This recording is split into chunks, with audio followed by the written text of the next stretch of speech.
पिछले कई हफ्तों में कई बार ऐसा सुनने को मिला कि हमारा सेंसेक्स जो है या फिर निफ्टी जो है ऑल टाइम हाई बना रहा है, bank Nifty all time high बना रहा है।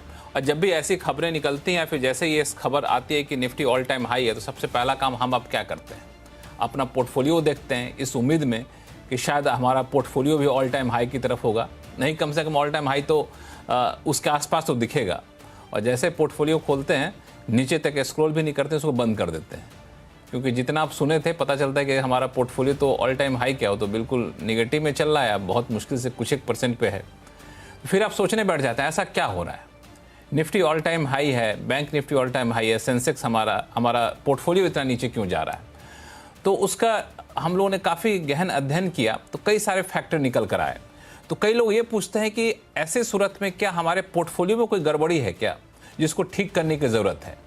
कुछ शेयर बेच दें, कुछ नया शेयर ले लें, ऐसा करने की ज़रूरत है क्या, या फिर थोड़ा सा इंतजार करें। ये सवाल आज की तारीख में हर रिटेल निवेशक, हम आप जैसे निवेशकों के मन में सता रहा है। तो आज इस सवाल का बखूबी से जवाब देने की कोशिश करेंगे, और इस कोशिश में हमारे साथ जो है कई सारे विशेष मेहमान हैं। सबसे पहले मैं खुद बता दूं, मेरा नाम लक्ष्मण राय है, और मेरे साथ जो मेहमान हैं उसमें कैपग्रो कैपिटल एडवाइजर्स के फाउंडर और CIO अरुण मल्होत्रा साहब हैं, पाइपर्स सेरिका के फाउंडर और फंड मैनेजर अभय अग्रवाल साहब हैं, इक्वेंटिस के CIO जसप्रीत सिंह अरोड़ा जी हैं, और मार्केट एक्सपर्ट अनिल राय जी हैं। तो आप सही मेहमानों का स्वागत हमारे शो में। शुरुआत में अरुण मल्होत्रा साहब आपसे ही करना चाहूँगा कि लगातार हर कोई आजकल यही सवाल पूछ रहा है। मैं कईयों से पूछा कि बताइए बाजार के बारे में आप क्या जानना चाहते हैं, क्योंकि हम लोग फ्राइडे को शो करते हैं आवाज़ अड्डा, इसमें बाजार से जुड़े हुए सवालों का जवाब देते हैं। तो उन्होंने कहा कि भाई मुझे बस इतना बता दीजिए कि आप लोग कहते हो निफ्टी बहुत ऑल टाइम हाई है, लेकिन हमारा पोर्टफोलियो तो ऑल टाइम लो टाइप की स्थिति बनाए हुए है। क्या जवाब दिया जाए ऐसे लोगों को? लक्ष्मण जी, इसमें कोई दो राय नहीं है कि सबके पोर्टफोलियोज डाउन है और निफ्टी अप है। आई थिंक एक मेजर रीजन ये है कि मार्केट की ब्रेथ काफी वीक है।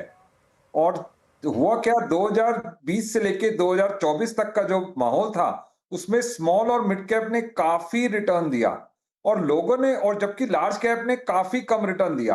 तो लोगों ने उसको एक्स्ट्रापोलेट करके मोस्ट ऑफ द पोर्टफोलियोज में अभी स्मॉल और मिड कैप भरे हुए हैं।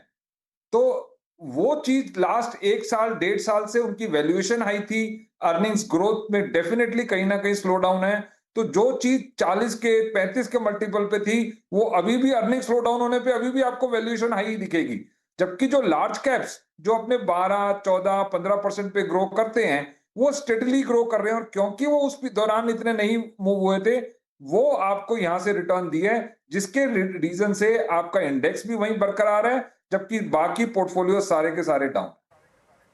और दूसरा तो एक इसमें और, ये हाँ बोलिए बोलिए। एक और रीजन है कि जब भी स्लो डाउन आता है, आप पूरी हिस्ट्री देख लीजिए मार्केट्स की, तभी स्मॉल और मिड कैप सबसे ज्यादा हर्ट होते हैं, क्योंकि सबसे ज्यादा वनरेबल होते हैं, सबसे ज्यादा सेंसिटिव होते हैं। और ये जो टैरिफ जो भी इम्पैक्ट है, स्लो डाउन का इम्पैक्ट है, गवर्नमेंट के कैपेक्स का स्लो डाउन का इम्पैक्ट है, वो majorly small mid cap stocks पे इम्पैक्ट होता है। और तीसरा एक छोटा सा और पॉइंट करूंगा, ये स्मॉल मिड कैप्स काफी ज्यादा होप्स पे ट्रेड होते हैं।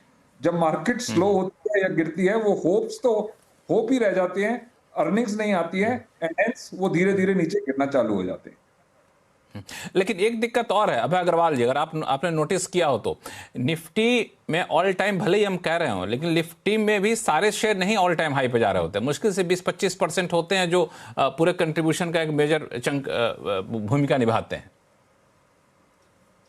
जी बिल्कुल लक्ष्मण जी, ये तो सभी देख रहे हैं। आपने जैसे कहा, सभी ने स्टडी किया, आपने भी इस पे डीप रिसर्च करी है कि ये जो निफ्टी का न्यू हाई है पर बाकी पोर्टफोलियोज में रिटर्न में मिसमैच है, वो इसीलिए है कि बहुत ही नैरो रैली है, और इस रैली में भी वो स्टॉक्स ज़्यादा परफॉर्म कर रहे हैं जो कि एक कैचअप कर रहे हैं अपनी तरफ से, जिन्होंने अंडर परफॉर्म किया था ओवर द लास्ट ईयर, 2 साल से जो अंडर परफॉर्म कर रहे थे, अब वो कैचअप कर रहे हैं। तो इसमें कोई ये मार्केट के ट्रेंड्स हैं, सीजन्स हैं जिसके थ्रू मार्केट जाता है। तो इसमें मुझे नहीं लगता कि हमें ओवर एनालाइज करना चाहिए या ज़्यादा वरी करनी चाहिए, क्योंकि जो मार्केट है वो वापस एक कैचअप करता रहता है, डिफरेंट जोन से निकल के कोई अंडर परफॉर्मेंस है उसको आउट परफॉर्म में कन्वर्ट करता है। हम एक एक फेज से निकल रहे हैं इस इसको समय। अभय अग्रवाल साहब, मैं थोड़ा सा अलग हट के पूछूं आपसे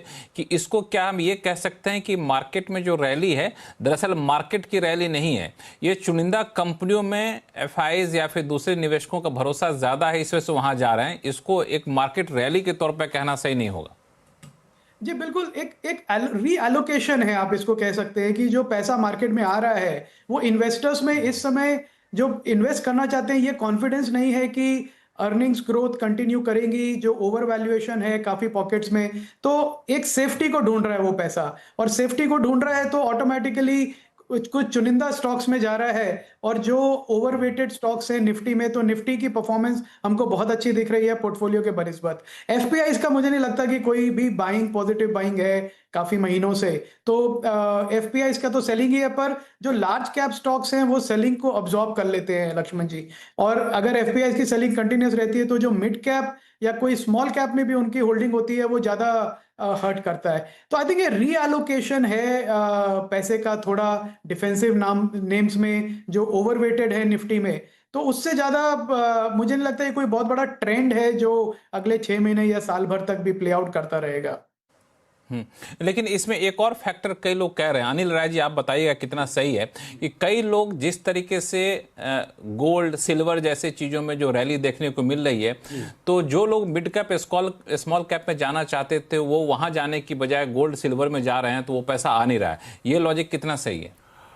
ये कुछ हद तक है, बहुत ज़्यादा तो नहीं कहूँगा, इसका बहुत ज़्यादा असर नहीं है, कुछ हद तक है, क्योंकि जनरली रिटेल पार्टिसिपेशन अभी भी गोल्ड और सिल्वर में उतना नहीं है जितना कि बिग मनी पार्टिसिपेशन है।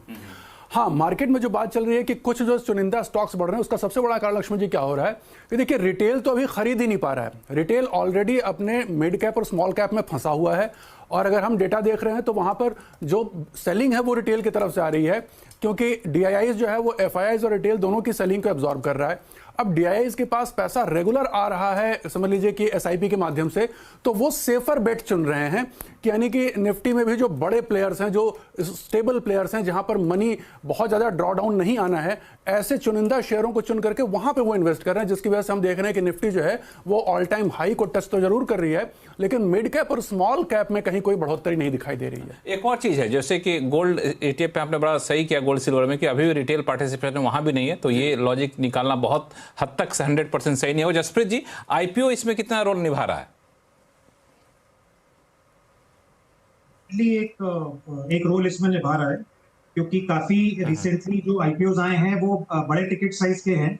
चाहे रिसेंटली हमने देखा, पाइन लैब्स देखा है, फिजिक्स वाला देखा है, मतलब 10-15 हजार का एक अच्छा रेंज बन गया है। एलजी इलेक्ट्रॉनिक्स आया था इन बिटवीन, तो काफी मनी डेफिनेटली सक आउट कर लेता है। और ये बिकॉज मार्की नेम्स होते हैं। अभी हमने रिसेंटली देखा एक बड़े म्यूचुअल फंड का एक लड़ाई भी एक तरह से हो गया था कि भाई 25% एंकर का वो ले गए थे, तो दैट शोज की इंक्रीमेंटल डिमांड काफी आ रहा है। और जब हम बात भी करते हैं अपने इंस्टीट्यूशनल लोगों से जो फ्रेटर्निटी में है, तो इंक्रीमेंटली उनको भी उधर ही ज्यादा अपॉर्चुनिटीज दिख रही है, and mid and small cap में कम दिख रही हैं। तो कुल मिला के आईपीओज का भी एक बहुत बड़ा रोल है। बिसाइड्स, जैसा आपने कहा, ऑल्टरनेट एसेट्स, भले ही मेरा पॉइंट है कि भले ही वो गोल्ड सिल्वर अट्रैक्ट नहीं कर रहा है, बट बिकॉज उसके रिटर्न इतने शानदार रहे हैं कि लोग एक उसमें जोन में चले जाते हैं कि can I look at this asset, और क्या मैं इसमें इन्वेस्ट करूं। वो करते हैं कि नहीं करते, that's a different thing, but वो डेफिनेटली उनके रडार में आ गए।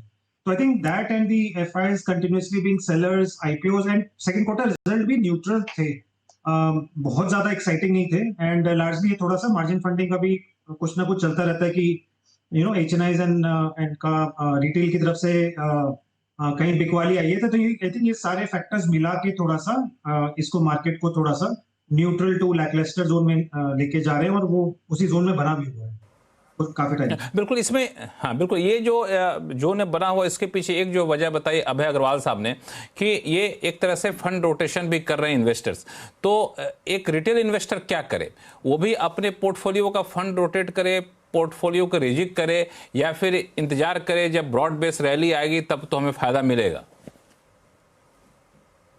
इसमें मतलब बहुत ज्यादा रोटेट करके भी मतलब नहीं है, बिकॉज एज लॉन्ग एज अगर जो स्टॉक्स हमारे पास हैं उनकी अर्निंग्स की जो मजबूती है वो बरकरार है, which for which I mean कि अगर एक्सपेक्टेशन थी 30% तो ब्रॉडली 20 to 30% जोन में रहे हैं for the last couple of quarters, और उसमें बहुत ज्यादा डाउनग्रेड नहीं हुए हैं, तो कोई रीजन नहीं है फिर बहुत ज्यादा शफलिंग करने का। बट एक चीज ये जरूर देखी गई है ऑफ लेट कि automobiles and bankings and selected sectors ने आउट परफॉर्म किया है, और अगर उस जोन में सिलेक्टेड सेक्टर्स में अगर जिसका एक्सपोजर नहीं था, तो I think that has also led to an underperformance, because ये दोनों सेक्टर मिला के बिसाइड्स रिलायंस ये करीबन 50% मार्केट हो जाता है, banking auto and the Reliance. So I think if somebody is not present meaningfully in this space of 50%, तो भी एक अंडर परफॉर्मेंस का रीजन निकल के आया सामने। अभय अग्रवाल साहब, आप क्या मानते हैं कि रिटेल इन्वेस्टर्स को पोर्टफोलियो में कुछ बदलाव करने चाहिए, क्योंकि मायूसी तो होती है। अब जो ऑल टाइम हाई होने के बाद भी, मान लें निफ्टी ऑल टाइम हाई हुआ लेकिन हमारा शेयर ऊपर बढ़ने के बजाय वो नीचे ही जा रहा है, तो वैसे शेयर की पहचान करनी चाहिए क्या कि भाई वहाँ कुछ ना कुछ गड्ढा है जो समझ में नहीं आ रहा, पता नहीं कब भरेगा, तो हम भी निकल चले? ये लक्ष्मण जी, दो कारणों की वजह से शेयर नीचे जाते हैं। एक तो कोई फंडामेंटल प्रॉब्लम है, तो फंडामेंटल प्रॉब्लम वो दिख जाती है कि आपकी जो गाइडेंस थी, कंपनी की एक्सपेक्टेशन थी अर्निंग परफॉर्मेंस की, वो मीट नहीं हो रही है, और उसकी वजह से शेयर नीचे जा रहा है। और आपका एज ए रिटेल इन्वेस्टर ये एनालिसिस है कि ये जो मैंने सोचा था या मेरा कारण था शेयर लेने का, वो कारण अब नहीं रहा, ग्रोथ नहीं है, तो मैं वो शेयर बेच देता हूँ। वो एक अच्छा कारण है पोर्टफोलियो में चर्न करने का, निकलने का।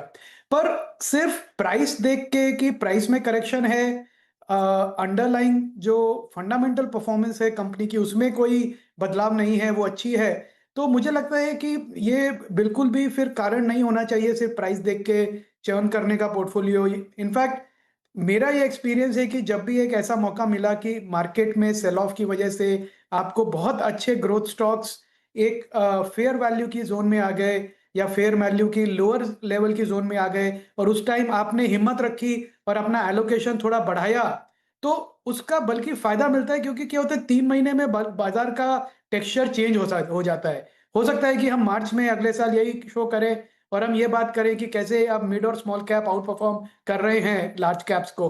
तो ये मार्केट हमेशा एक अपॉर्चुनिटी देता है इन्वेस्टर्स को, पर जब वो अपॉर्चुनिटी देता है तब वो अपॉर्चुनिटी से ज्यादा एक खतरा दिखता है। तो एज अ सैवी इन्वेस्टर पहचान यही होनी चाहिए रिटेल इन्वेस्टर्स को भी कि सिर्फ प्राइस को देख के या पोर्टफोलियो में लॉस देख के शेयर ना बेचे, चर्न ना करें, बल्कि ये कॉन्स्टेंटली देखते रहे कि अगर परफॉर्मेंस अच्छी है तो अपना कॉन्फिडेंस रखें फिर उसमें पोर्टफोलियो में।